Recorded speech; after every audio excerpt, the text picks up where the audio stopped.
Hello everyone, সবাই কেমন আছো? আশা করি সবাই খুব ভালো আছো। আজকের যে থালিটা তোমাদের সাথে শেয়ার করছি, এটা আমাদের অর্ডার ছিল একটা আশীর্বাদের জন্য। তো এখানে কি কি মেনু ছিল সেটাই তোমাদের সাথে শেয়ার করবো। তো প্রথমেই তো ছিল হচ্ছে ভাত, সাথে ভেজ ডাল, সাথে ঝুরি ঝুরি আলু ভাজা, আর ছিল আলু আর ফুলকপি দিয়ে একটা তরকারি। রান্না বান্নার ভিডিও তোমাদের সাথে শেয়ার করতাম, কিন্তু সেদিন অফিস যেতে হয়েছিল, তাই সকালবেলাটা তো ছিলাম না, আর রাতে এসে এইসব খাওয়া দাওয়া করেছিলাম, তাই ভাবলাম তোমাদের সাথে মেনুগুলো শেয়ার করি।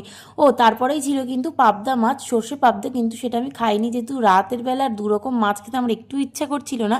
আর তারপরে ছিল হচ্ছে কাতলা মাছের কালিয়া, আর কাতলা মাছের এই পিসটা তো আমার সব থেকে বেশি প্রিয়। সেই দিনের মেনুগুলো ছিল খুবই সাদামাটা, খুবই সিম্পল, কিন্তু খেতে কিন্তু দারুণ টেস্টি। আর এরকম গরমের দুপুরবেলা মানুষ কিন্তু এইরকমই জিনিসপত্রই খেতে ভালোবাসে। আর তারপরে ছিল হচ্ছে শেষ পাতে চাটনি, পাঁপড়, এটা কিন্তু আমের চাটনি ছিল, সাথে ছিল হচ্ছে রসগোল্লা, আর আরেক রকম মিষ্টি ছিল, যেটা কিনে খেতে খুব ভালো ছিল। আর আজকের ভিডিওটা তোমাদের কেমন লাগলো আর মেনুগুলো কেমন লাগলো অবশ্যই জানিও। ওকে, বাই।